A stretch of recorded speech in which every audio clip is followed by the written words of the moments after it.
Soyez bénis. C'est dimanche, soyez bénis. Et aujourd'hui, nous sommes là encore pour continuer nos 120 jours. Nous avançons doucement et nous nous préparons pour ce soir un grand événement. C'est-à-dire, nous allons enseigner, nous allons parler du prophétique. Vous-même qui êtes avec moi ici, c'est vrai que vous avez l'habitude de me voir prêcher, mais on ne s'est jamais assis comme ça pour parler que du prophétique. Donc c'est important pour vous aussi qui êtes de la maison d'assister pour apprendre. Ça c'est l'heure de la connaissance. Et il y a des gens qui vont venir de partout pour venir apprendre. Il faut venir apprendre. Et vous allez comprendre comment bouge le monde prophétique. Nous sommes dans un siècle où on ne peut plus fonctionner comme les choses avant. Pourquoi? Aujourd'hui, avant, il n'y avait pas ce genre de méchanceté sur la terre. Avant que quelqu'un ne s'élève contre toi, c'est qu'il y a eu un problème. Mais aujourd'hui, pour rien, on peut te détruire ta vie, détruire la vie de tes enfants. Donc les gens, ils ne faisaient pas tant du mal avant. Et c'est la fin des temps, la Bible a dit que dans les derniers temps, la méchanceté va croître. Mais une fois que la méchanceté a cru, c'est des démons, c'est des esprits qu'on a envoyés. Donc il y a des pratiques que les gens font maintenant, que même nos ancêtres avant, de leur temps, ça n'existait pas.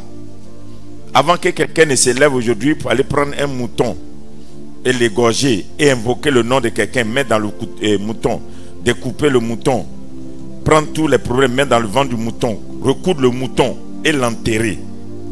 Ce genre de choses, c'est rare. Maintenant, c'est commun. Une petite fille qui vient arracher le mari de quelqu'un peut aller faire des bêtises. Mais nous, les chrétiens, nous n'avons pas une connaissance approfondie des Écritures pour défendre certaines réalités.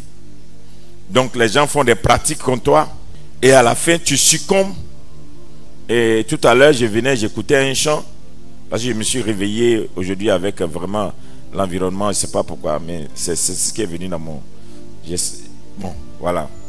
Et puis madame me disait que bon, cette soeur-là, elle a chanté un chant pour dire que ce qui tue les gens du monde ne peut pas nous tuer quand on est en Christ.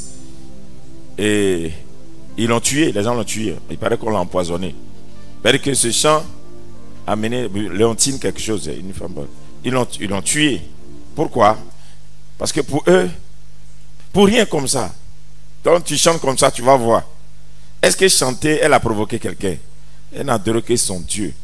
Donc, vous qui ne cherchez pas le prophétique, la méchanceté va vous détruire. Donc, le prophétique va aider à comprendre comment déshabiller le diable, comment vaincre certaines pratiques, comment ne pas se laisser à la merci des méchants. Aujourd'hui, tu fais du bien à quelqu'un, il transforme ça en mal contre toi. Tu vois? Et puis, tu ne peux rien dire. Et il y a des gens subis comme ça. Comment faire pour que ces personnes ne gagnent pas toujours? Est-ce que vous m'écoutez bien?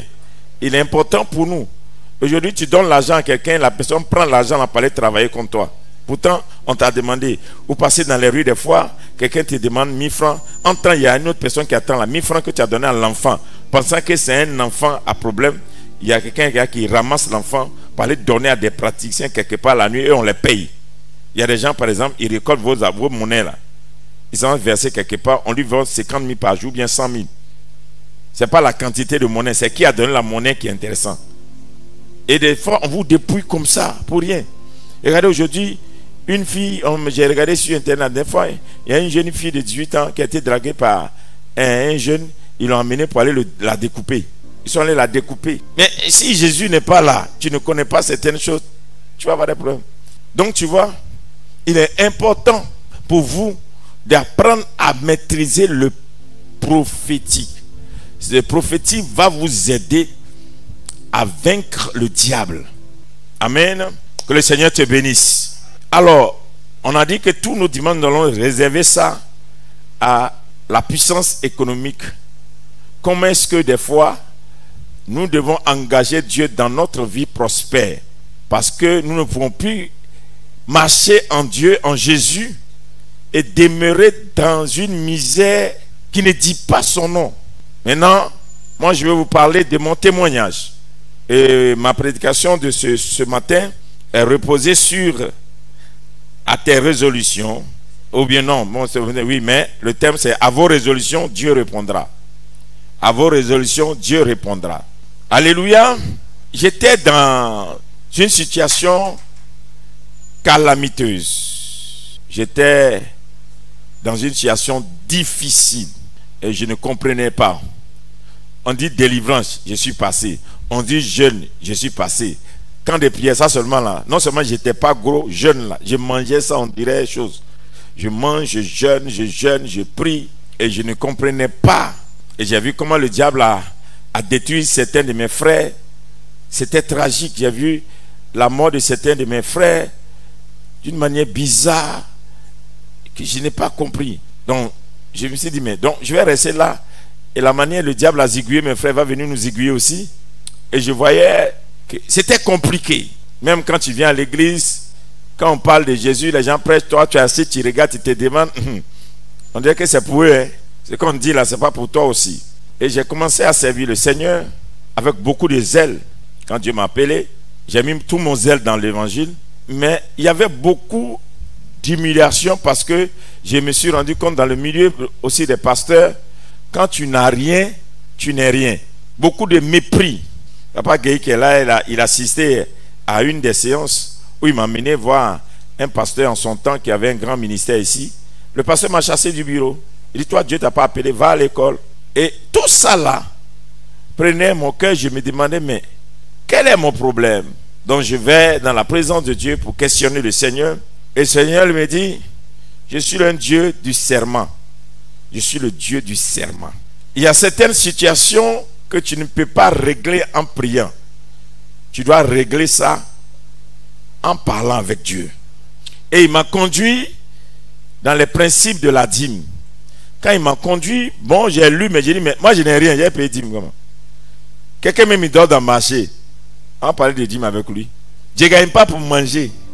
Le jour où j'ai eu 3000, c'est que je dois aller chercher Troutrounou, Yougou. Donc ceux qui sont sur internet, vous qui ne comprenez pas, c'est des mots ivoiriens, ça parle de friperie.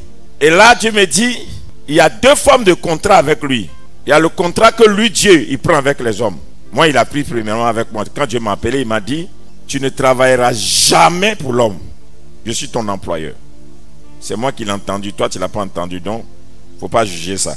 C'est à moi Dieu a parlé. Tu n'as pas parlé. Donc, ne rentre pas dedans. Tu ne travailleras jamais pour l'homme. Je suis ton employeur.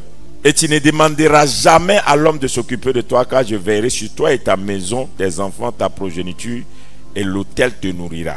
J'ai entendu ça. Et quand Dieu me disait ça, je venais d'avoir un emploi en tant que comptable, un emploi pour travailler. Et il me dit, laisse le travail des hommes, suis-moi. Comme Jésus a dit à Pierre, abandonne la pêche et suis-moi. C'est ce que Jésus m'a dit. Laisse le travail des hommes, suis-moi. Donc, le premier serment, c'est-à-dire c'est Dieu qui m'est venu signer un contrat avec moi. Laisse ton travail, suis-moi et je m'occupe de toi. Ça, c'est Dieu qui est venu signer un contrat avec moi. Maintenant, Dieu me dit, ça ne suffit pas. Il faut que toi aussi, tu signes un contrat avec moi. Donc, quand il me montre le principe de la dîme, je regarde le principe de la dîme, je dis, mais dîme là, ça ne fonctionne pas pour un pauvre. Je n'ai rien, je paie que dîme. Et c'est là que Dieu me fait découvrir. Vous savez, ce n'est pas tout qui est prédication. Il y a des moments où Dieu prend des choses pour te parler. À toi d'avoir l'intelligence pour comprendre. Et je suis tombé sur celui qui a fait Everready. Je ne sais pas si vous vous souvenez de ces piles. La pile Everready. Donc ces choses-là. J'ai vu comment le gars a eu le secret qu'il a eu pour faire ça. Et puis il m'a montré celui qui a fait Caterpillar. Vous vous souvenez de Caterpillar, la marque Caterpillar. Celui qui l'a fait là. Dieu l'a poussé et puis il a fait un contrat avec Dieu. Vous que si tu me donnes, moi je te donne tel pourcentage. Lui il a dépassé 10 jusqu'à aller. Donc, je suis là, je dis, ben, Dieu, qu'est-ce que tu es en train de me dire? Tu ne peux pas me visiter comme ça. Il dit, non, je suis le Dieu du serment. Je t'ai fait un serment, tu me fais un serment. Je t'ai fait un serment, toi aussi, fais-moi un serment. Donc j'ai réfléchi. On avait dit que le gars là, il a fait 90%. Le gars de Caterpillar, il a fait 90%. 90% de ce qu'il a, il donne à Dieu et lui garde 10%. Même celui qui a fait Coca-Cola, c'est un immigré. C'est quelqu'un qui traversait pour aller aux États-Unis. Et il a fait du bien, et puis on lui a donné le secret. J'ai lu l'histoire aussi. Mais lui aussi, il a fait un serment à Dieu. Et j'ai découvert une entreprise aux États-Unis chez nous. On appelle Chick-fil-A. C'est comme l'histoire de McDo. Mais eux, ils sont encore développés, les Chick-fil-A. Le gars, il est allé faire un serment à Dieu. Il dit, Dieu, tous les magasins de la nourriture s'ouvrent tous les dimanches aux États-Unis. Mais moi, si tu multiplies mes magasins, que tu me bénis, tous les dimanches, mes fast-foods seront fermés. C'est fermé. Tous les dimanches, ils n'ouvrent jamais. C'est son contrat, c'est son serment. Dis serment. C'est son serment avec Dieu. Il dit, tous les dimanches, moi, je n'ouvre pas. Si toi, Dieu, tu me bénis, mes employés, là, ils sont libres dimanche pour aller à l'église. Et actuellement, si vous allez aux États-Unis, vous tapez Chick-fil-A, c'est le plus grand magasin riche dans les fast-food. Dépasse McDo. Ils sont riches. Je vous prêchais vendredi le Dieu des chrétiens. S'il y a le Dieu du monde, il y a le Dieu des chrétiens. S'il y a le Dieu des autres religions, il y a le Dieu des chrétiens. Mais vous ne pouvez pas adorer le Dieu des chrétiens avec les principes du monde. Vous devez chercher à savoir comment le Dieu des chrétiens fonctionne. Ne soyez pas chrétien dimanche à l'église et la semaine, vous vivez comme les gens du monde. Et vous voulez les faveurs du Dieu des chrétiens étant en dehors de sa manière de se manifester si vous l'adorez. Donc il faut que tu l'adores dans un esprit chrétien. Et que tu l'adores dans une pensée chrétienne. Et que tu l'adores dans une relation chrétienne. Donc ce que je suis en train de dire n'est pas pour les autres, c'est pour les chrétiens. Donc ça là, c'est pas pour quelqu'un qui va à l'église, c'est pour quelqu'un qui est chrétien, qui a décidé d'être chrétien. Pour être chrétien, on choisit d'être chrétien. On ne te force pas. Donc quand tu choisis d'être chrétien, tu assumes ta chrétienté. Et ça fonctionne pour toi. Alors comme Dieu m'a dit, il m'a dit, tu me fais le serment. Il dit, ok, j'ai réfléchi. Je suis assis et puis j'ai dit, ok, qui connaît mon serment? 99% de ce que j'ai est pour Dieu. Moi, je garde 1%. Tout ce que tu voyais Dieu faire avec moi, les gens disent non, il a des financiers, c'est des Américains, c'est les gens qui les financent. Tout ce qui se passe dans ma vie est dans mon serment. Je lui donne 99% et je garde 1%. Donc ce que j'ai que vous voyez là, c'est 1%. Le reste c'est pour lui. Tout ce que vous voyez là, c'est pour Dieu. Et dès que je suis rentré dans le serment avec Dieu, c'est comme Dieu a acté lui aussi son serment. Et nous deux, nous sommes devenus maintenant des alliés. Puisqu'il m'a fait un serment, moi aussi je lui ai fait un serment. Il m'a fait le serment pour dire il va s'occuper de moi. Moi aussi je lui ai fait le serment maintenant que tout ce que tu vas me donner là, 99% c'est pour toi. Moi je garde 1%, dis 1%. Bon, pour quelqu'un qui est pauvre, tu as dit 1%, c'est petit. Mais ça dépend de 1% de ce que tu as. 1% de 1 milliard font combien? Ça fait 100 millions. Donc si Dieu a 1 milliard et puis me donne 100 millions, je peux vivre. Alléluia. Donc là encore, j'ai béni Dieu pour mon père et ma mère. Que dans leur ADN, il y a les mathématiques, donc ça agit. Alléluia. Aidez vos enfants à faire les mathématiques, c'est important. Vous qui aimez les lettres, là, aimez les mathématiques. Ça développe la tête. J'ai calculé rapidement, dit Seigneur, toi prends 99, je prends 1. Et j'ai vu Dieu m'affecter des choses que je ne mérite pas. Parce que nous sommes rentrés en serment. Et ce serment-là, tu ne peux pas le faire si tu n'as pas un cœur. Et c'est là que je parle maintenant de mon thème. À vos résolutions, Dieu répondra. C'est-à-dire, c'est quand tu prends certaines résolutions que tu vois la réponse de Dieu. Jusqu'à ce que tu sois résolu dans certaines choses, tu ne verras pas Dieu. Tu vas rester dans la pauvreté en train d'adorer Dieu. Ne crois pas que tous ceux qui viennent à l'église sont riches. Jésus même a dit à ses disciples, les pauvres vous aurez avec vous pour toujours. Donc ça dit, même quel que soit le temps, dans la maison de Dieu, il y aura riche, il y aura pauvre. Tout le monde ne sera pas riche. Mais ceux qui vont quitter la dimension pauvre pour revenir dans la dimension riche, c'est ceux qui vont prendre des résolutions. C'est ceux qui vont choisir ne pas être dans l'autre camp à tes résolutions. Alors quand j'ai lu le message, on a prêché ça vendredi, c'est qui était là. La femme qui saignait de sang pendant 12 ans, ça m'a marqué à un autre niveau. On dit, quand elle a entendu parler de Jésus, elle a résolu dans son cœur que si elle touche seulement la robe de Jésus, elle sera guérie. personne ne lui a enseigné que la robe de Jésus guérit. C'est qu'elle a entendu, on a témoigné seulement de Jésus. Mais toucher la robe de Jésus là, il n'y a pas ça quelque part. C'est elle qui a résolu dans son cœur. C'est elle qui a choisi que si elle touche la robe de Jésus, elle sera guérie. C'est pas un pasteur qui lui a montré.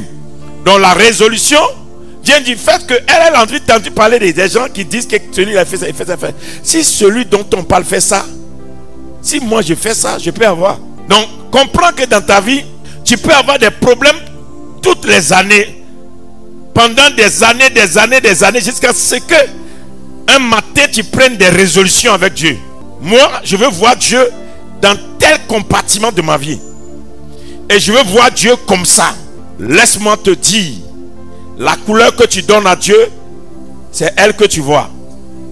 Je te répète, Dieu là, si tu penses que c'est au ciel il bénit, tu vas mourir, il t'attend au ciel. Si tu vois Dieu comme un juge, tu vas lire les versets pour que Dieu ne te juge pas.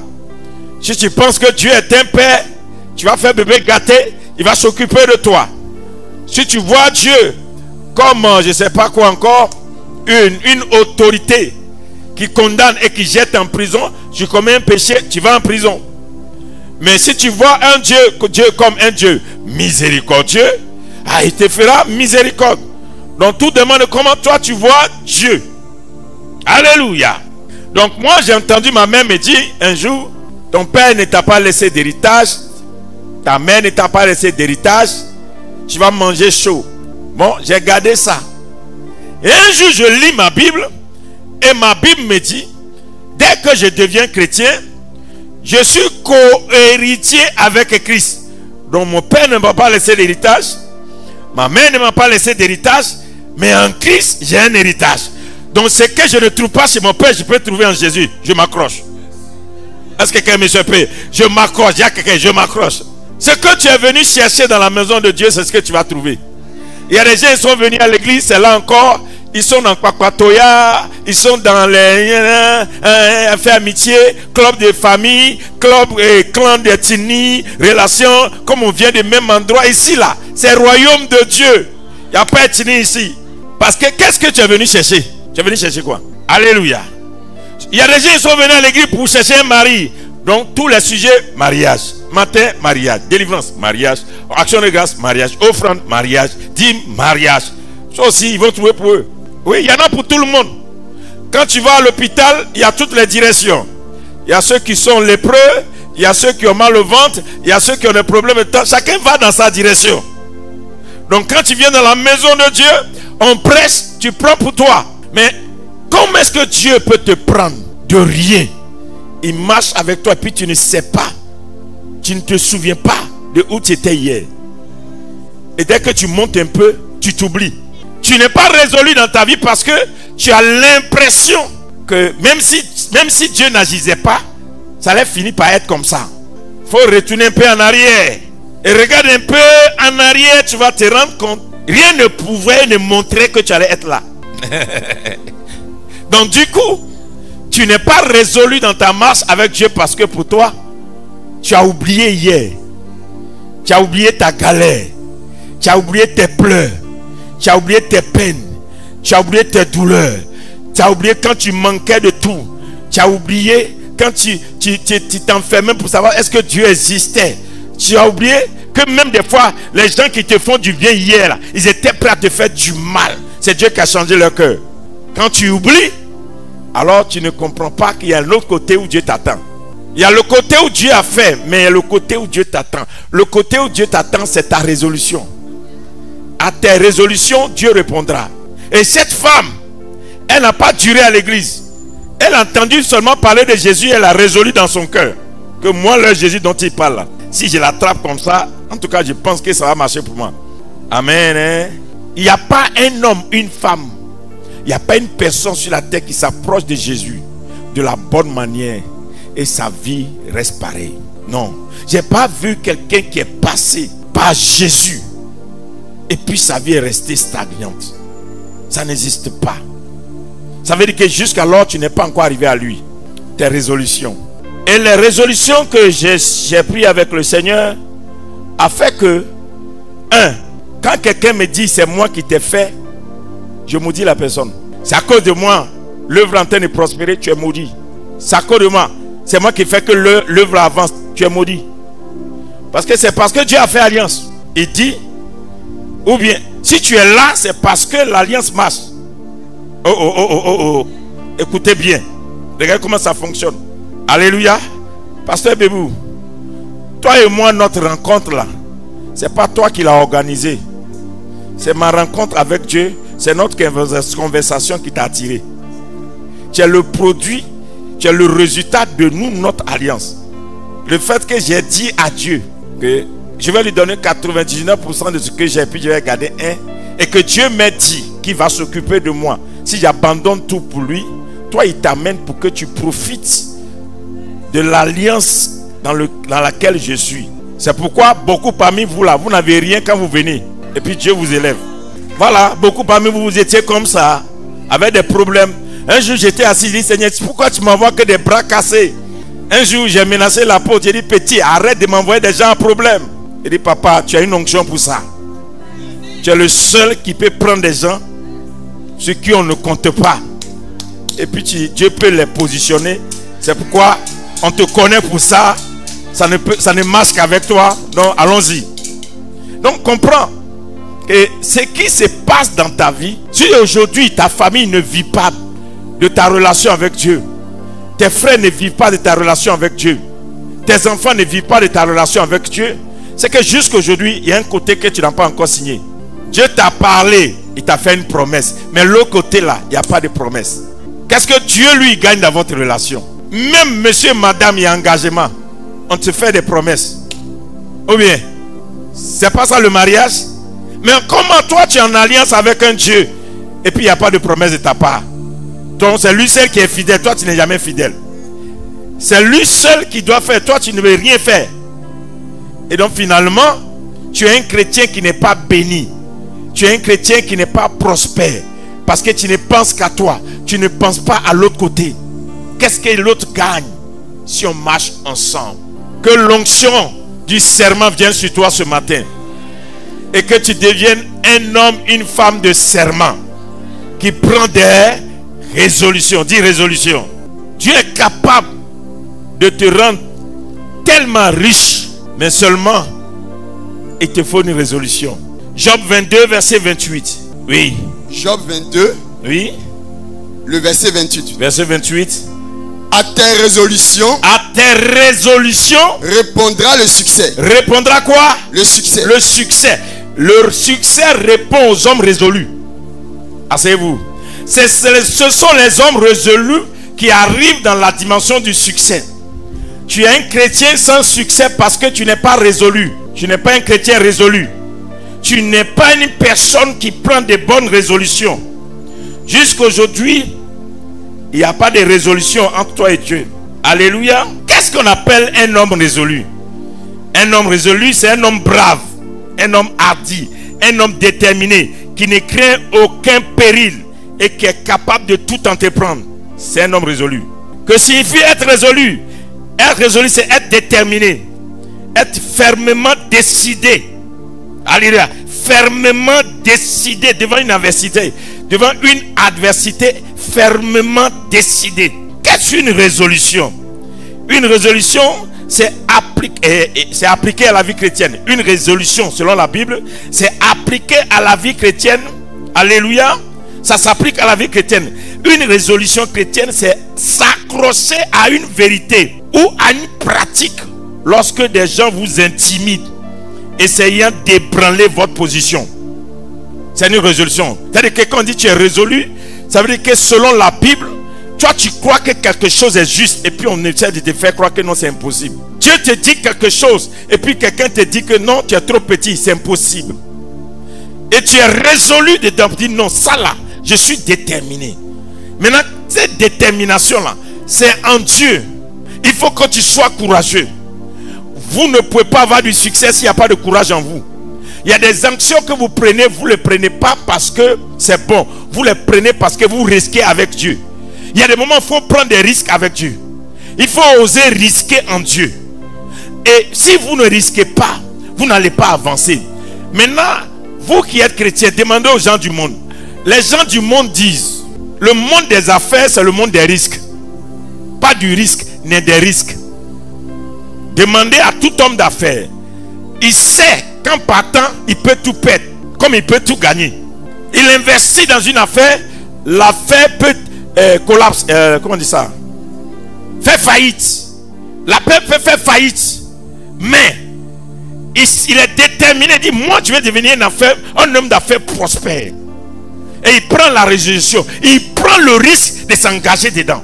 Mais on a détruit en nous la bravoure, le courage, la fermeté, la détermination. Les chrétiens, il suffit que quelqu'un te parle, que tu abandonnes un bon truc que tu as commencé. Il suffit qu'on te manipule et puis dire c'est vrai, tu as raison. Les chrétiens n'ont pas de choix. Ils ne savent pas que le succès accompagne un choix. J'ai choisi de faire ça et je vais le faire. Arriver jusqu'au bout et je verrai qu'est-ce que Dieu va faire. Il faut être déterminé. Il ne faut pas se laisser intimider. C'est pourquoi quand quelqu'un me pose la question, il dit, mais quand Dieu me parlait, tu étais là. Et quand je parlais avec Dieu, toi tu étais là. Pour que toi, ta révélation me détourne de Dieu. C'est comme plusieurs fois les gens m'ont menacé. Pourquoi tu parles trop de la Côte d'Ivoire? C'est ton problème. C'est toi qui as créé la Côte d'Ivoire. Quand Dieu me parlait, tu étais là. Quand Dieu m'appelait, tu étais là. En fait, c'est le problème.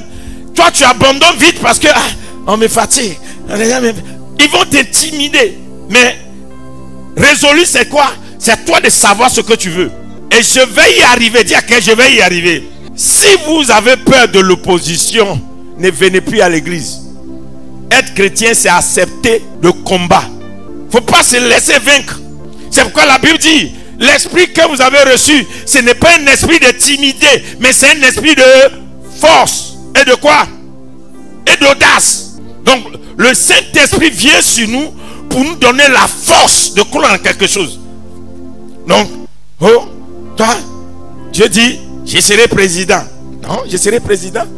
Oh, mon frère, tu t'es regardé? Là-bas, là, c'est dangereux, hein? Tu n'as pas parti politique. Comment tu vas devenir président? Tu n'as pas l'argent. Personne ne te connaît. Dieu qui a dit là, il ne m'a pas vu. Et puis il est venu me dire, s'il m'a dit, c'est que vraiment, il va le faire. Maintenant, qu'est-ce que moi je vais faire? Qu'est-ce que moi je vais faire pour que Dieu compte sur moi? Pour amener à l'accomplissement ce qu'il m'a promis. C'est l'autre côté que nous les chrétiens on n'active pas. On se dit Dieu a dit il va faire. Mais on oublie que Dieu aussi nous attend. La marche avec Dieu là, c'est une conversation à Dieu. Il t'a fait serment, tu dois lui faire serment. Amen. Dis bien amen. C'est comme Dieu dit à Jésus, tu sors le matin, tu trouveras un figuier. Demande au figuier de te donner des fruits. Ce n'était pas la saison du figuier. Mais Jésus lui demande quand même. Vous savez pourquoi? Vous savez pourquoi est-ce que Jésus a demandé au figuier, malgré que ce ne soit pas saison de donner des figues? Tu ne peux pas être en face de Dieu et ne pas produire. Peu importe le temps. Il n'y a plus de saison pour quelqu'un qui est dans la présence de Dieu. Donc si tu es dans la présence de Dieu et puis tu vas expliquer, c'est parce que ce n'est pas ma saison que je n'ai pas réussi. C'est que toi on doit te couper pour jeter. Donc Dieu ne peut pas venir en toi, chercher quelque chose et puis tu ne trouves pas, tu ne vaux rien. Tu es inutile pour le champ. Et il y a beaucoup de chrétiens inutiles. Jésus sort le matin. Il a besoin de tes fruits, il ne trouve pas. Regardez, Jésus sort. Il avait besoin du bateau de Pierre, il a trouvé. Pour que Jésus rentre dans le succès de Pierre, il fallait qu'il trouve son bateau. Toi, tu n'as jamais rien. Dieu ne trouve jamais quelque chose chez toi pour s'engager avec toi. Si tu n'as rien, tu as au moins ta résolution. Tu as au moins ta parole. Tu as au moins cette audace pour dire Dieu, si tu me mets ici, je te mettrai ici. Si tu me donnes ça, je te donnerai ça. Si tu fais ceci, je ferai ça avec toi. Ça au moins tu peux le faire. On n'a plus de résolution. Anne était stérile. Elle ne comprenait pas son cas. Dieu l'a rendue stérile pour qu'elle ait la révélation. Mais le jour elle a pris la résolution, et puis elle allait dire à Dieu, donne-moi un enfant garçon, parce que dans ta maison il y a un problème. Quand je vais à l'église là-bas, je vois que tout le monde est dans le péché. Tous les enfants d'Élie vivent dans le désordre. Dieu, donne-moi un enfant garçon pour compenser ce vide. Et Dieu a exaucé en même temps. À la femme stérile, Dieu donna un garçon, Samuel. Pourquoi Dieu a répondu? Parce qu'il y avait un problème. On avait besoin d'un Samuel. Il y a un besoin dans ta génération. Il y a un besoin dans ton église. Il y a un besoin dans ton pays. Il y a un besoin dans l'histoire de Jésus-Christ. Et Dieu sait ce qui va répondre. Mais il n'y a personne. Il n'y a pas des hommes résolus. Il n'y a pas des femmes résolues. Il y a des gens qui pensent seulement à eux. Et Dieu dit, moi aussi je cherche qui pense à moi. Vous savez, quand j'étudie, au fur et à mesure que les années avancent, que j'étudie les relations humaines, surtout dans l'histoire de mariage, je me rends compte que le mariage c'est du donnant-donnant. Bague là, ça là, c'est juste pour montrer aux hommes. Et puis d'ailleurs, c'est pas dans la Bible, c'est les hommes qui ont institué ça. Mais quand un homme voit une femme qui se tue pour lui, qui s'occupe de lui, qui lui donne sa position d'homme, il est prêt à tout. Toi, tu ne peux pas être femme dans la vie de quelqu'un. C'est toi, tu... Non, quand tu joues parti, tu joues. Et puis un matin, tu veux qu'il te donne tout. Il ne va pas tout te donner. C'est pareil aussi pour la femme. La femme veut la protection. Veut un homme qui garantit. Elle peut compter sur son homme. Mais toi, tu es un homme, puis femme ne peut pas compter sur toi, puis tu te plains. On est mariés. Ce n'est pas mariage. Si ta femme ne peut pas compter sur toi, vous n'êtes pas mariés. Vous vivez ensemble. Ou bien les mamans, j'ai menti. C'est pareil. Je prends ces relations-là pour dire quoi? La relation avec Dieu. Et ta foi doit t'amener à dire, moi-même là, est-ce que si Dieu cherche ça, il trouvera moi? Si Dieu cherche un homme pour trans, est-ce qu'il va me trouver? Si Dieu cherche une femme, est-ce qu'il va me trouver? Si dans ma génération, Dieu cherchait un homme avec qui il peut faire ça, est-ce que mon oui là, ça suffit? Est-ce que Dieu peut compter sur moi? Est-ce que Dieu peut me regarder pour dire non? Je sais qu'en Côte d'Ivoire là, il y a quelqu'un qui est en réserve pour moi. Je sais que dans l'église de Jésus-Christ, il y a quelqu'un sur qui je peux compter pour faire ça. Affectez-lui un budget. Oui. C'est pourquoi je dis souvent, quand Dieu sait que si tu te donnes 100 000, tu vas donner 10 000 pour son œuvre. Et puis tu as des projets de milliards. Tu vas prier 6 mois, il ne va pas t'exaucer. Quelqu'un vient tout rapidement, Dieu exauce. Tu te poses la question, je ne comprends pas. Je suis à l'église, je suis diacre, je suis ancien, j'ai des visions, je prophétise, je fais ça. Pourquoi Dieu dit, ton intérêt est petit. Chez toi, ça ne croît pas vite. Parce que Dieu veut bâtir son royaume. Mais il y a des gens, ils sont violents. Je vous dis, il y a des gens, ils sont violents dans l'affaire de Dieu. Ils sont violents. C'est pourquoi il y a des gens, vous pouvez les maudire, ils ne seront jamais maudits. Tout dépend de la relation qu'ils ont avec Dieu. Tout dépend de leur partenariat. Écoutez-moi bien. Allez citer les versets de la personne. Dieu ferme les yeux. Il ne regarde pas ça. Je sais de quoi je vous parle. Un pasteur, c'est jalousie. Oh, dis-moi, je vais l'attaquer. J'ai fait, ils vont... Tu ne peux pas démettre quelqu'un que Dieu a positionné. Tout dépend de ce que la personne, du poids de la personne dans le royaume de Dieu. Un jour, je vous ai dit, il y a un pasteur dans ce pays. Je ne dis pas souvent son nom. Il a envoyé les gens pour aller déchirer mes affiches. En 2004, 2005. J'ai collé des affiches. En ce moment, faire des affiches en couleur, ça coûtait très cher. Et j'ai fait des affiches en couleur. Je crois que c'est l'histoire de Pâques. Sur l'affaire de sang de Jésus. Ils sont allés, ils ont déchiré les affiches. Je passe. Mon cœur a saigné, je pleure. Et puis on me dit, c'est tel pasteur qui a fait. En ce moment, il était fort dans Abidjan. Non, il y avait au moins 8 églises. Fort. Les petits là, c'est quoi ça là? Et puis ils ont déchiré. Je vais à genoux, je pleure, dis Seigneur, c'est pas juste. Et je entends la voix qui me dit, lève-toi, ton programme là, je vais l'exécuter. Les gens vont venir, même s'il n'y a pas fiche, c'est moi qui envoie la foule. Mais attends-toi, ce qu'il vient de faire là, la manière qu'il a déchiré ton affiche, c'est comme ça, son royaume sera déchiré et il n'aura plus d'assemblée. Jusqu'aujourd'hui, ce pasteur a perdu toutes ses églises. Il n'a plus d'assemblée. Il n'a plus rien. Écoute-moi bien, on est tous dans la maison de Dieu, mais on ne pèse pas de la même manière. Si tu veux avoir du poids dans la maison de Dieu, il faut que ton intérêt dans le royaume de Dieu ait une considération. Quelquefois Dieu te regarde comme une personne qui pèse. Pas un chrétien qui va à l'église, mais un chrétien qui a du poids dans son royaume.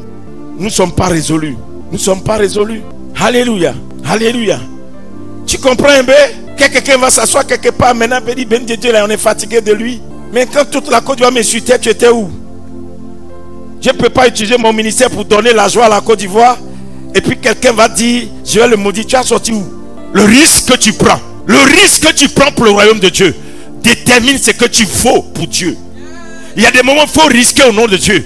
Il faut oublier sa vie. Il faut oublier sa renommée. Il faut oublier son importance. Il faut oublier ce que tu es. Il ne faut plus rien protéger. Mise tout pour Dieu. J'ai misé ma vie. J'ai misé mon ministère. J'ai misé mon église. J'ai misé l'honneur de ma famille. J'ai tout misé. Dieu ne peut pas m'abandonner. Et toi, tu veux que Dieu te bénisse, mais tu n'as pas de résolution. Tu n'es pas résolu. Tu n'es pas déterminé. Tu n'es pas une personne engagée. Tu es une flottante.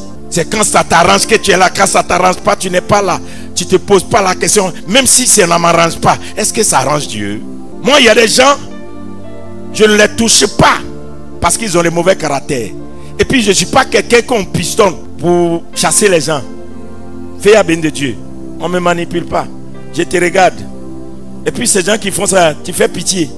Quand tu es là, tu penses que tu me fais pitié. Parce que tu penses qu'il ne te regarde pas. Je te vois, mais il ne parle pas.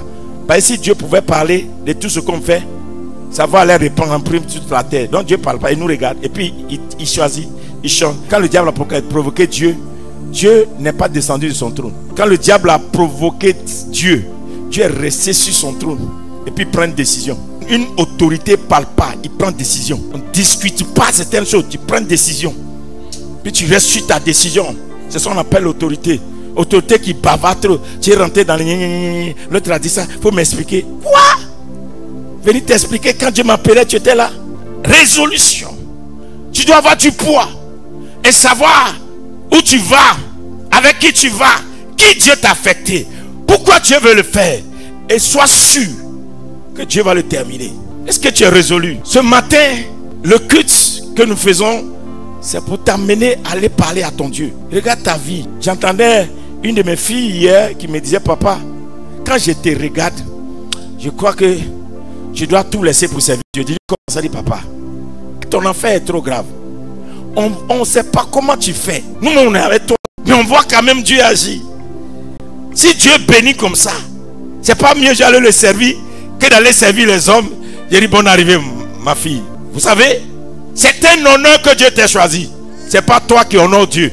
C'est un honneur que Dieu a mis son doigt sur toi. Tu dois le comprendre. Si Dieu te choisit pour quelque chose, c'est un honneur. Il y a des gens qui se donnent tellement d'importance. C'est à moi qui fais ça. C'est grâce à moi qui a ça. Grâce à toi où? C'est un choix, c'est un honneur. Même si Dieu t'utilise pour donner une brique, c'est un honneur que Dieu te fait de participer à son œuvre. Sinon, il y a des gens qui ont l'argent, mais Dieu ne prend jamais leur argent. Si pour toi Dieu prend, Dieu c'est un honneur. Tu vois? Toi tu as une voix, tu chantes. Et puis tu vas chanter pour Dieu. Si tu fais malin pour toi-même, parce que le fait même de t'arrêter pour dire Alléluia, et puis les gens sont concentrés, c'est un honneur. C'est-à-dire que Dieu te prend d'une position et puis te présente aux gens. Vous comprenez? Je ne peux pas jouer avec ce travail. C'est pourquoi moi, je ne veux pas parler de l'argent dans l'œuvre de Dieu. Je ne veux pas et je ne peux pas. Parce que déjà c'est un honneur que Dieu m'ait pris, moi, de la pauvreté, de la misère, d'une famille rejetée, abandonnée, et puis me place au devant des gens, peut-être mieux que moi, qui m'écoutent. C'est un honneur. Et j'ai entendu plusieurs fois les gens dire, maman, je ne vais plus donner, et puis son œuvre va tomber. Œuvre, c'est pas pour moi. Ce que tu dis là, ça ne tient même pas. Non, son église, c'est moi l'église. Je ne réfléchis même pas comme ça. Donc, toi-même, ta prière que tu fais là, ça ne peut même pas arriver. J'ai pas église. Ce n'est pas mon église. Œuvre là, ce n'est pas mon œuvre. C'est l'œuvre de Dieu. Je lui ai donné 99%. J'ai gardé 1%. Non, ce que tu cherches, c'est déjà dans la main de Dieu. C'est déjà dans la main de Dieu. Donc, quand toi, tu viens, tu bats. On va prier. L'œuvre là va tomber. C'est quel genre de prière? Tu peux lier Dieu. Tu peux vaincre Dieu. J'ai dit 99% dans la main de Dieu. 1% chez moi. Non. 1% là, Jésus va dedans. Tu vois que tu te fatigues. Est-ce que tu es en train de parler à certains de tes sorciers? Il faut que ta résolution ce matin met en défaite tous les ennemis de ton destin. Et quand ils vont venir prochainement, ils vont chercher quelque chose que Dieu dit, hey, ma signature est ici, hein. Ma main est ici, hein. Ça m'appartient. Hein. Ça, là, lui-même, il m'appartient. Lui-même, il est pour moi. Et tout ce qui est, c'est pour moi. Et quand quelqu'un dit j'ai donné 99% de ce que j'ai à Dieu et puis 1% est pour moi. Et puis toi tu viens. Tu soulèves ça, dit, béni de Dieu là, je vais lui montrer, il va voir. Et puis tu prends. Avant que tu n'arrives là-bas là, celui à qui ça appartient va se présenter à toi. Quelqu'un me suit un peu? Oui. Dieu m'a montré un terrain, il m'a donné un terrain, je t'ai donné. Je vais sur le terrain, puis j'étais en train de bénir Dieu, puis il y a un monsieur qui apparaît. Il m'a dit, c'est pour toi. Il dit, mais Dieu m'a donné. Il dit, ça veut dire quoi ça? Et puis il fait par là. Il n'a pas fait 3 mois, il est mort. Il est mort. Vous savez, quand tu fais serment à Dieu, c'est pas du jeu. C'est comme l'histoire de la canne. Dieu me l'a dit, il dit, tous ceux qui t'ont maudit pendant la canne, leur œuvre là, ça va rester comme ça. Ça va plus faire comme ça. Jusqu'à ce que moi-même, je permets, je vais faire grâce. Il dit, hein? Elle dit oui. C'est pourquoi il m'a dit, ferme ta bouche. Ne réponds à personne. Pourquoi? Parce que des fois, tu ne sais pas. Chacun a son poids. Dis que chacun a son poids. Oh, dis-le bien. Oh, je ne t'ai pas entendu. Dis-le encore. Maintenant, demande à ton voisin, tu veux avoir du poids? Si tu es léger, il faut que tu pèses maintenant. Dans la balance de Dieu, si tu es léger, il faut que tu pèses. Dans l'évangile de ta nation, quand on cite les noms là, on doit te citer. Dans ta génération, parmi les chrétiens qui ont réussi sur ce site là, on doit te citer. Parmi les chrétiens qui ont laissé la trace dans le nom de Jésus là, quand on cite là, on doit te citer. Tu dois peser dans les affaires, tu dois peser dans tout ce que tu fais, tu dois peser. Ta vie chrétienne doit peser. Tu dois avoir du poids. Dire que du poids. Avant-hier, j'ai écouté un prophète, un jeune là, mais il a copié toutes mes prophéties et il n'a fait que répéter. Et puis il dit, je vous dis bien, il répète tout. Mais j'ai regardé, j'ai écouté, puis j'ai rien dit. Ouais. Mais au fait, ça veut dire quoi? Quelqu'un assis quelque part dit, mais vieux là, il pèse, hein? Oui. Qu'est-ce que je veux dire par là? Il faut que tu deviennes modèle. Moi, je cherche Dieu. Il y a quelqu'un qui a besoin de Dieu, il viendra chez toi. Il y a quelqu'un qui a besoin d'onction, il viendra chez toi. Il y a quelqu'un qui a besoin d'argent, il viendra chez toi. Il y a quelqu'un qui a besoin de miracle, il viendra chez toi. Mais pourquoi toi, tu ne pèses pas? Tu es léger. Tu ne prends pas ta vie de consécration au sérieux. Et puis quand on veut t'aider, tu te gonfles les airs. Tu ne sais pas que l'escargot là, il ne sait pas courir. Mais il se cache. Ceux qui ne savent pas courir, ils savent au moins se cacher. Il y a des gens là, c'est parce qu'ils savent se cacher que vous ne les voyez pas tout le temps. Mais il est important pour toi. Où tu es là, tu dois être résolu. Dire que sois résolu. Non, je ne t'entends pas. Dis ça à 3 personnes. Lève-toi, va leur dire. Oh. Alléluia. Acclame le Seigneur. Quel est le synonyme de résolu? Résolu, c'est assuré, audacieux, décidé, déterminé, énergétique, ferme, hardi, obstiné, opiniâtre, tenace, têtu, volontaire. Tu dois être têtu dans quelque chose. on dit, cette année tu as essayé, ça n'a pas marché. Ça ne veut pas dire que je vais abandonner. Têtu dedans. Jusqu'à ce que les gens se rendent compte que ça là, son chef spécialiste dedans, c'est toi. Tu dois être têtu dans quelque chose. Je vais la voir. On dit tu peux pas, je vais la voir. Cette femme qui saignait de sang pendant 12 ans, les gens ont essayé de l'écarter. Elle dit, je m'en fous. Vous m'avez parlé de lui. Et je sais de quoi il est capable. Je ne vais pas me retirer. La Bible dit qu'elle a ramassé tout ce qui lui restait comme énergie. Et puis elle allait toucher la robe de Jésus. Tu es dans les derniers temps, non? Regarde comment tu es en train de vieillir. Prends le temps qui te reste, l'énergie qui te reste, la force qui te reste, la capacité qui te reste, le peu qui te reste. Touche Jésus quelque part où ça va lui faire mal. Arrange-toi pour que Jésus te sente. Dans les années qui viennent, Jésus doit sentir ta main.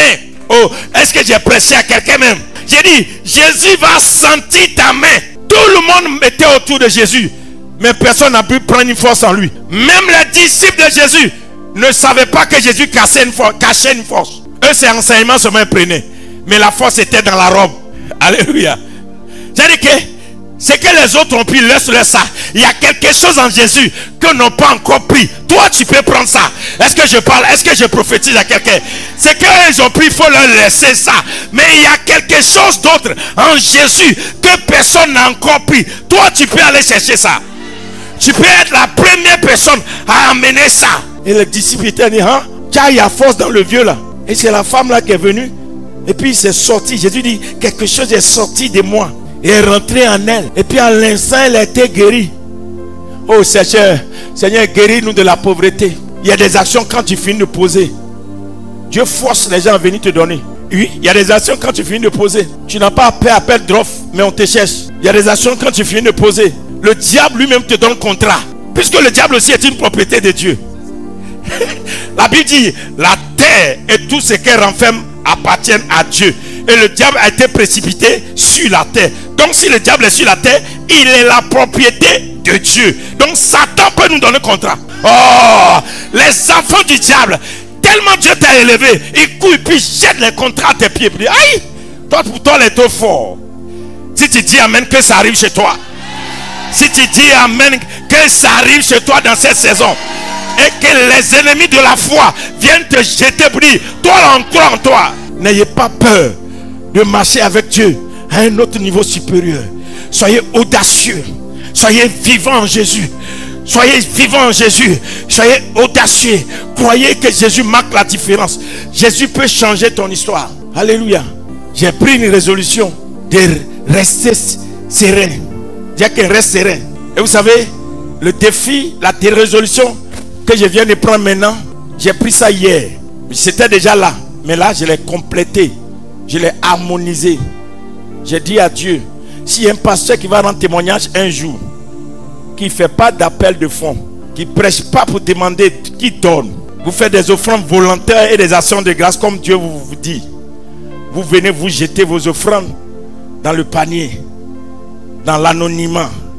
Et s'il y a un pasteur qui va rendre témoignage, que Dieu bénit, ça sera moi. Pourquoi? Parce qu'aujourd'hui, les gens nous regardent comme nous qui cotisons l'argent des chrétiens. Nous qui prenons la dîme dans la main des chrétiens. Mais il faut quelqu'un pour leur prouver. Je n'ai rien demandé. La personne même s'est levée de sa maison pour dire, Dieu m'a mis à cœur de lui donner. Si on peut donner héritage de milliards à chat, si on peut prendre milliards pour donner à chien, papa ou n'a pas prêché l'évangile. Et un juif lui a donné à sa fille tous ses biens. Et si moi je suis ministre de Dieu et que je crois en mon Dieu et je vis avec ma foi, est-ce que Dieu n'est pas capable de toucher le cœur de quelqu'un pour venir me bénir? Au lieu que je reste là, que quelqu'un m'insulte à cause de dîme, je vais prêcher la dîme parce que la Bible a prescrit. Mais je ne vais pas poursuivre la dîme. Je vais prêcher la parole dans toute sa totalité.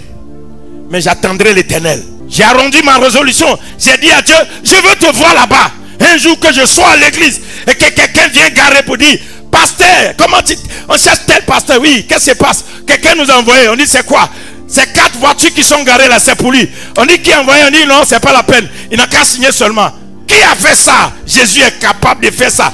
Au lieu d'utiliser la maison de Dieu pour faire du commerce, je vais utiliser la maison de Dieu pour prêcher la parole, pour jeûner, prier, chercher sa face. Et je m'attendrai à la main de l'Éternel. À tes résolutions répondra l'Éternel. Quelle est ta résolution ce matin? Quelle est ta résolution? Est-ce que tu peux le chercher? Est-ce que tu peux être aussi résolu pour dire, je suis déterminé à trouver Dieu dans cette affaire? Dans cette histoire, je suis déterminé à trouver Dieu. Est-ce que je parle à quelqu'un? Je suis déterminé à trouver Dieu. Mes enfants, ça peut déjà vous choquer, mais écoutez, je vis déjà une grande partie de ça. Et ça ne me choque plus. C'est pas maintenant que ça peut me choquer. Parce que hier, ça pouvait me choquer. Mais aujourd'hui, ça ne peut plus me choquer. Pourquoi? Chacun de nous doit regarder hier pour croire à demain. Est-ce que quelqu'un... Tu dois regarder hier pour croire à demain.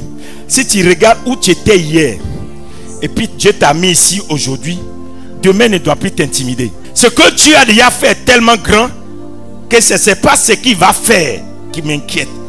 Si jusque-là, Ebenezer, chantons Ebenezer, la infinie de Dieu, souviens-toi de l'amour de Dieu et bénis le roi des rois.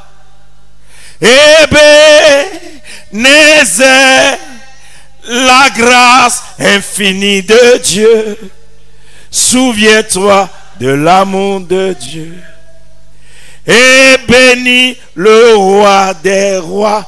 Quand je me souviens hier que je n'avais pas à manger et que je donne à manger aujourd'hui, quand je me souviens hier que je ne savais pas où dormir et que j'ai une maison aujourd'hui, quand je me souviens hier que je n'avais pas d'enfants et que j'ai des enfants aujourd'hui, quand je me souviens hier que je n'avais même pas une portion de 200 mètres carrés et que Dieu me donne des portions, quand je me souviens hier que peut-être les gens de mon village ne me connaissent pas, mais Dieu m'a donné les nations, pourquoi je vais m'inquiéter pour mon avenir? Mon avenir est dans ses mains. Je n'ai pas peur pour le prochain tour. Il y a quelqu'un, je n'ai plus peur. Que le diable ne t'intimide pas. Que les gens viennent te dire, on va te quitter et puis on va voir. Un homme me quitte. Si Dieu ne m'a pas quitté, je suis dans la joie quand on me dit, allons dans la maison de l'Éternel. Je suis dans la joie quand on me dit, allons dans la maison de l'Éternel. Écoute-moi bien. Écoute-moi bien. Toi, tu es parti. Moi, j'ai assis ici. Si je suis seul dedans, premier jour, je serai seul. Deuxième jour, Dieu va venir. Jusqu'à on va faire une semaine. Tu vas te rendre compte qu'il y a des gens que Dieu a convoyés pour dire, allez-y. Parce que je n'ai pas abandonné mon enfant. Les hommes t'abandonnent, mais Dieu ne t'abandonnera jamais. Les hommes te quittent, mais Dieu ne te quittera jamais. Les biens matériaux peuvent te quitter, mais Dieu ne te quittera jamais. Si une voiture est gâtée, et le Dieu qui est capable de créer le matériel ne peut pas te remplacer ça. Je ne sais pas qu'est-ce qui t'inquiète pour ton avenir. Ce qui est parti n'est rien par rapport à ce qui arrive. Dieu dit, fais confiance seulement. Mets ta confiance en l'Éternel et tu ne seras jamais confus. Mets ta confiance en ton Dieu. Il ne t'a pas abandonné. Il est en route. La gloire de la deuxième maison sera plus que celle de la première. Si la première était détruite, il y a une main qui va construire la seconde. Si les gens détruisent ce qui est premier, il y a une main qui va construire ce qui est deuxième. Attends-toi à la main de l'Éternel. Attends-toi au retour de la gloire. Attends-toi au retour de l'onction. Attends-toi au retour des milliards. Dieu revient. Une armée de l'Éternel vient. Les enfants, les bien-aimés viennent de tout part. Ils seront nombreux, ceux qui vont venir à ta rencontre. Car l'Éternel, il est avec toi. Ne prenez pas tes regards inquiets. Ne t'inquiète pas. Ne promène pas tes regards inquiets. Il vient à ton secours. Le Dieu d'Israël. Il vient à ton secours. Le Dieu d'Israël. Il vient à ton secours. Le Dieu tout-puissant. Il ne t'a jamais abandonné. Prends la décision. Ce matin-là. Tant que tu es dans mon affaire, aucune main humaine ne peut détruire l'œuvre de Dieu. Tant que tu es dans mon affaire, aucune malédiction humaine ne peut détruire l'œuvre de Dieu. Tant que tu es dans mon affaire, aucune organisation humaine ne peut défaire l'œuvre de Dieu. Tant que tu es dans mon affaire, aucune pensée humaine ne peut être élevée au-dessus de la pensée de Dieu. Et je vais te dire, Dieu est dans ton affaire. Dieu est dans ton mariage. Dieu est dans ton foyer. Dieu est dans ton ministère. Dieu est dans ce business. Dieu est dans cette prophétie. Cette prophétie, elle est de Dieu. Elle va s'accomplir. Ma dernière parole. Écoutez. Et si l'Éternel, avec son conseil, il prend une résolution, qu'est-ce que ça va devenir? Tu sais ce que Dieu amène Dieu à prendre une résolution? C'est ton serment. Le jour où tu vas dire à Dieu, voici comment moi je veux marcher avec toi, la résolution change. Où est l'intérêt de Dieu dans ta vie? Qu'est-ce qui peut amener Dieu à prendre une résolution pour que le ciel déménage vers toi? Pour que le ciel déménage dans ton affaire. Pour que le ciel déménage dans ton projet. Pour que le ciel déménage dans ces années qui arrivent. Tu n'es pas encore vieux, tu n'es pas encore vieille.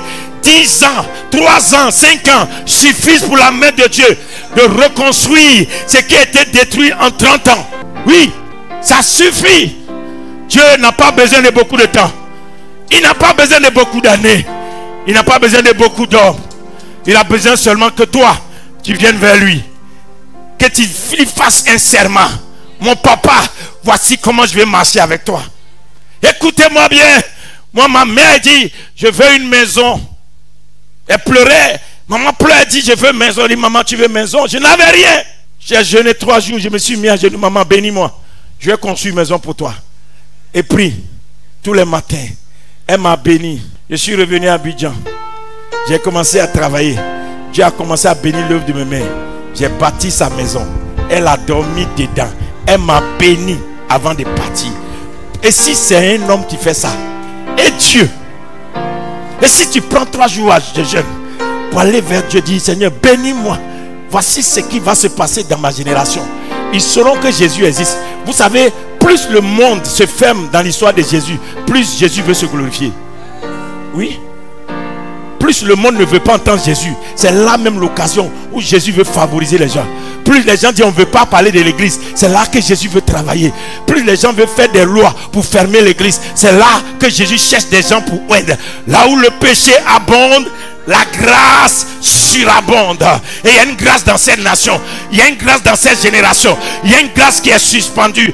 Ne vous attaquez pas aux gens. Allez vers votre royaume, allez chercher votre Dieu, demandez à votre Dieu, il vous donnera. C'est ça, un homme résolu, une femme résolue. Qu'est-ce que tu es dans la maison de Dieu? Quel poids tu es dans l'œuvre de Dieu? Qu'est-ce que tu apportes dans l'œuvre de Dieu? Est-ce que Dieu peut compter sur toi? Est-ce que la main de Dieu peut compter sur toi? Est-ce que Dieu peut dire, voici mon fils sur qui je peux compter? Et c'est ce qu'il a dit à Jésus. Voici mon fils bien-aimé en qui j'ai mis toute mon affection. Écoutez-moi bien, quand vous regardez au ciel, ce n'était pas la même dimension. Quand il avait été envoyé, il manquait des choses. Quand il est arrivé au ciel, la colombe est venue, le Saint-Esprit l'a revêtu, il a commencé à annoncer l'évangile avec puissance. Quand il est arrivé au niveau de la montagne de la transfiguration, Dieu est venu maintenant. L'autre partie que j'ai gardée, j'ai maintenant tout mis. Il était mon fils. Maintenant là, moi-même là, je n'existe plus. Je me suis dévêti, j'ai déposé tout en lui. C'est pourquoi Jésus est Dieu. Puisqu'il a tout pris de Dieu. Et quand il ressuscite, Dieu lui dit maintenant mon fils, le niveau là, viens t'asseoir à la droite. Parce que tu as trop travaillé. Viens poser ici. La droite est pour toi. Et j'ai fait de tous tes ennemis ton marchepied. Écoute-moi. La vie chrétienne est graduelle. C'est ce que tu fais avec Dieu. C'est selon ça que Dieu aussi s'investit en toi. Ton investissement a trop vieilli. Maintenant là, il faut que tu montes. Il faut que le niveau change. Il faut que tu investisses autre chose. Je prophétise que cette semaine soit une semaine de visitation divine. Je prophétise que cette semaine soit une semaine où Dieu va te rencontrer d'une manière spéciale. Je prophétise que cette semaine-là, l'Éternel lui-même se révèle à toi. Et que le Dieu des serments, le Dieu des serments, le Dieu des alliances, le Dieu des contacts, le Dieu des contrats, le Dieu des partenariats vienne sur ta route et qui te parle et qui te dit mon fils, ma fille, voici comment on va faire la chose. Je te lèverai, je te bénirai, je te ferai monter, je te donnerai une position que personne n'a jamais eue. Je prophétise que là où personne n'est arrivé, Dieu t'amène là-bas. Je prophétise que ta main soit dans la main de l'Éternel et que l'Éternel te conduit tout au long de cette semaine. Je prophétise au nom de Jésus-Christ. Les limitations ne sont plus ton niveau. Tu montes maintenant au-delà des limitations des gens de ta génération et des gens de ta saison. Ce qui n'a jamais été fait, ce qu'on n'a jamais encore vu, dans ta main on va le voir. Dans ta main on va le voir. Avec toi on va le voir. L'Éternel le fera avec toi. Si tu es résolu dans ton cœur, l'Éternel te montrera sa main puissante agitante. Je déclare au nom de Jésus, tu n'es pas encore millionnaire, tu seras millionnaire. Tu n'es pas encore multimillionnaire, tu seras multimillionnaire. Tu n'es pas encore milliardaire, tu seras milliardaire. Tu n'es pas encore multimilliardaire, tu le seras. Tu n'as pas encore une maison, tu l'auras. Tu n'as pas encore un mari, tu l'auras. Tu n'as pas encore des enfants, tu les auras. Tu n'as jamais voyagé, les nations sont à ta porte. La longévité te sera donnée. Le plus petit nombre de tes années sera 120 ans. L'Éternel sera dans tes os. L'Éternel sera ta santé. Il sera ta longévité. Tu vivras pour 120 ans. Car l'Éternel sera avec toi. Que l'Éternel mette en confusion tous ceux qui t'ont regardé avec dédain et mépris. Tous ceux qui ont rigolé, qui se sont moqués et qui ont dit rien de bon ne sortira de là. Que de toi sorte le salut de ta génération, la bénédiction de ta génération, la source de gloire de ta génération. Qu'avec toi, Dieu relève un défi. Je te bénis au nom de Jésus. Je bénis ton cœur au nom de Jésus. Je bénis tes pensées au nom de Jésus. Je bénis tes résolutions au nom de Jésus. Je bénis les engagements que tu vas prendre, c'est semé avec Jésus au nom de Jésus. Je bénis tes paroles au nom de Jésus. Je bénis tes jeûnes et prières au nom de Jésus. Je bénis toutes les œuvres que tu vas faire semer au nom de Jésus. Que l'Éternel te positionne au sommet des sommets. Je fixe pour toi un rendez-vous au nom de Jésus. Ton rendez-vous sera le rendez-vous des sommets. Tu seras au sommet des choses. Tu seras au sommet des choses. Dieu te présentera au sommet des choses. Le rendez-vous des sommets. On t'appellera la femme du sommet. On t'appellera l'homme du sommet. On t'appellera la femme du sommet.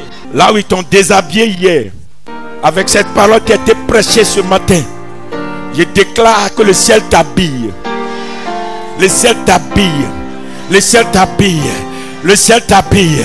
Le ciel t'habille. Le ciel t'habille. Le ciel t'habille. Le ciel t'habille. Le ciel t'habille. Il t'habille d'honneur. Il t'habille de gloire. Il t'habille de témoignages. Il t'habille de miracles. Il t'habille de faveur. Il t'habille de grâce. Le ciel t'habille.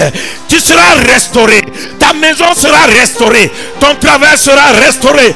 Cette entreprise sera restaurée. Ce qui avait détruit va être restauré. Tu rebâtiras sur des anciennes ruines. Ce qui t'ont pris n'est rien par rapport à ce que l'Éternel est prêt à mettre dans ta main. Ce qui t'ont volé n'est rien par rapport à ce que l'Éternel est prêt à te donner. Que la gloire de l'Éternel vienne sur ta tête comme jamais elle est apparue. Que la gloire de l'Éternel vienne sur ta tête comme elle n'est jamais apparue. Chaque jour que le soleil se lèvera, que la gloire se présente à ta porte. Le témoignage se présente à ta porte. Le miracle se présente à ta porte. La faveur se présente à ta porte. Que chaque jour que le soleil se lèvera, que tu aies des cantiques nouveaux de célébration. Car l'Éternel t'aura béni. Il t'aura chargé de bénédictions. Tu seras rassasié de bénédictions. Ta maison sera rassasiée de bénédictions. On t'appellera la plus maudite de l'Éternel. Ton nom nouveau est béni de l'Éternel. Ton nom nouveau est béni de l'Éternel. Ton nom nouveau est béni de l'Éternel. Le matin te célèbre. Le midi te célèbre. Le soir t'honore. Je prophétise au nom de Jésus. Tous ceux qui s'attendaient à te voir tomber, ils vont s'aligner pour te faire la haie et t'acclamer et dire: tu as fait fort, tu l'as réalisé, ton Dieu a fait fort.